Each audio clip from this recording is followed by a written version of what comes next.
Hi,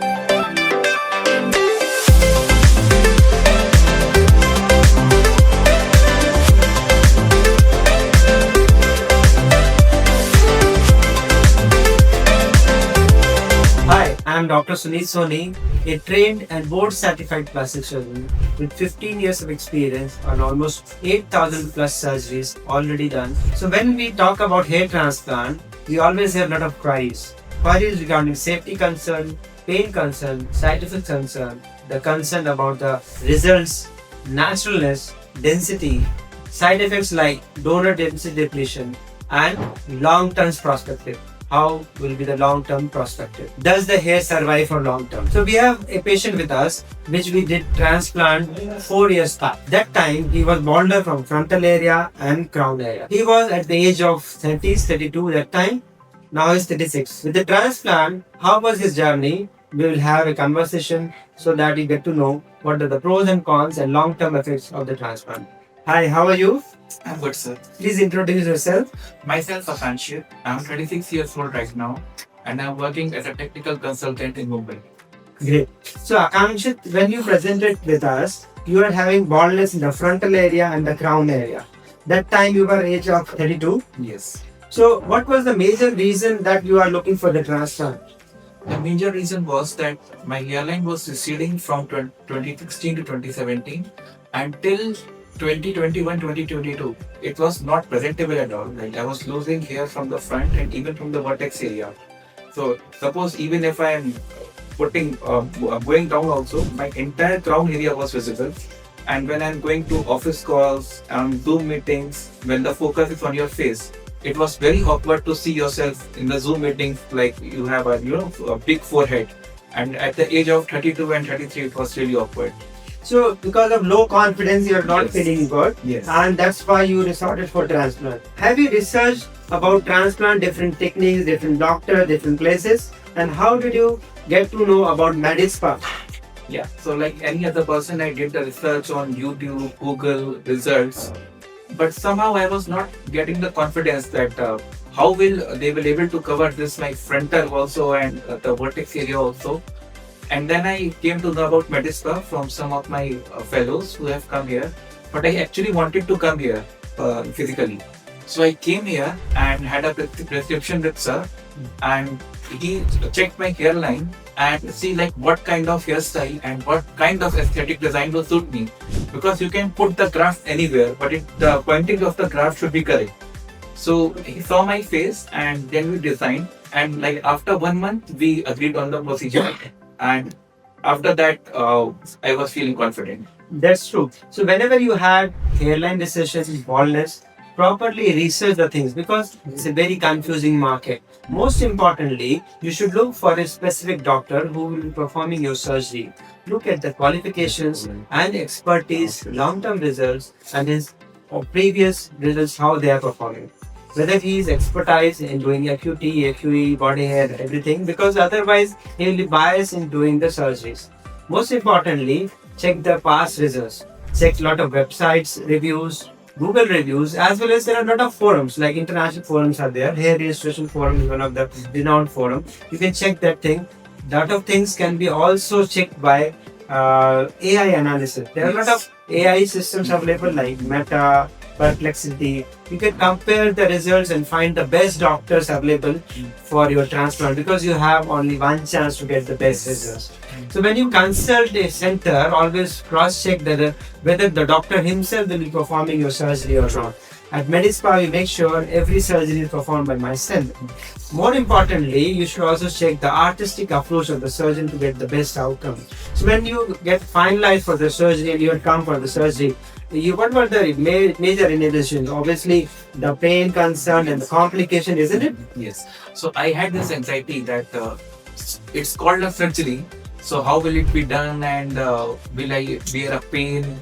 And my basic motive was that it is done by a doctor because it's a surgery. Yes. And a strip is taken. So during the surgery, how was the pain? On how much was the pain? And what was the feeling during the entire surgery? Because people are really scared about the pain and they want to know how was your experience. I didn't even realize that the surgery is going on. There was a music and the surgery was going on, and in between there was a break where we had a lunch, and at the evening the procedure was over and it was totally painless. Yeah, absolutely. So painless surgery, it was not by chance. It was by scientific approach.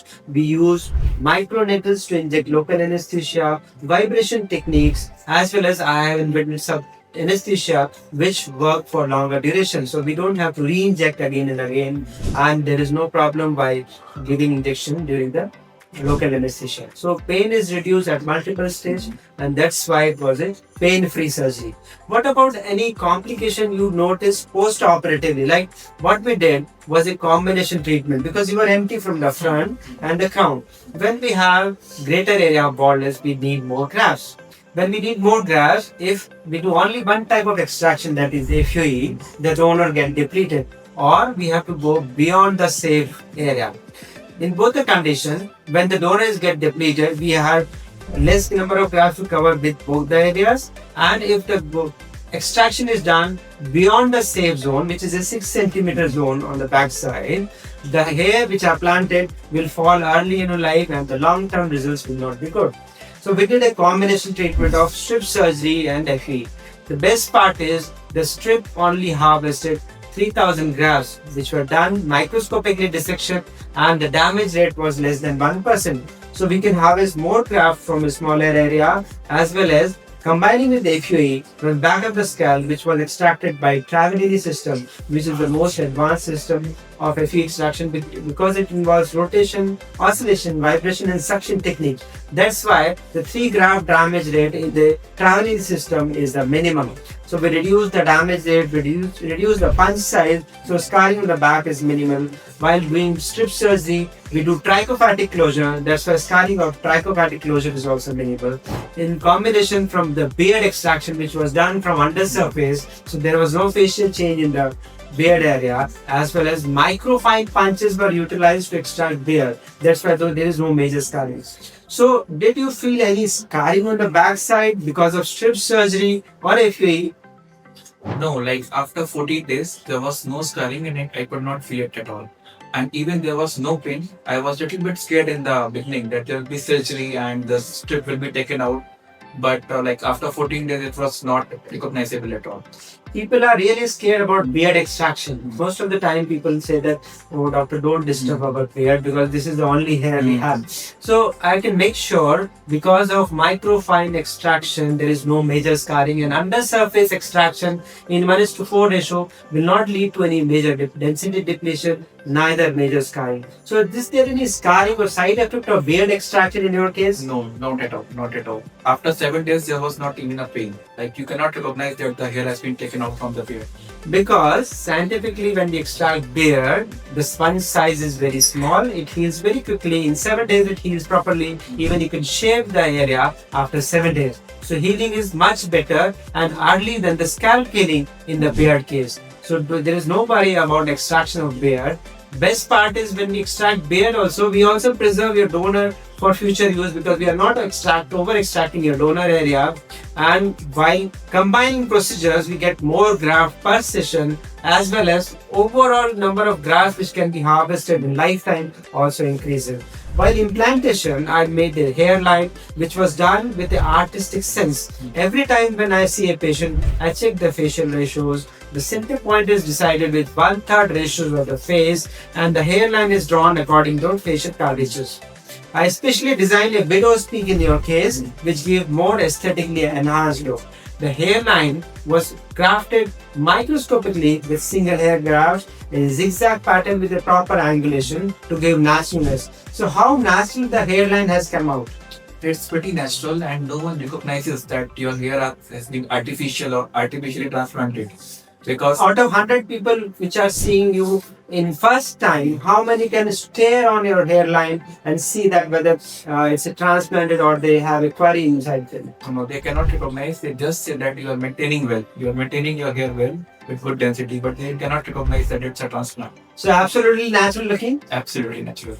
Best part is I'm an artist myself. I do drawing, painting, sculptures, and that since I'm utilizing for the transplant, that gives the best benefit to the patient, giving a natural hairline. In fact, we draw it one pattern in the crown area to give naturalness. So your crown is also looking covered because frontal area was transplanted with 3000 grafts and 1500 grafts were planted on the crown area.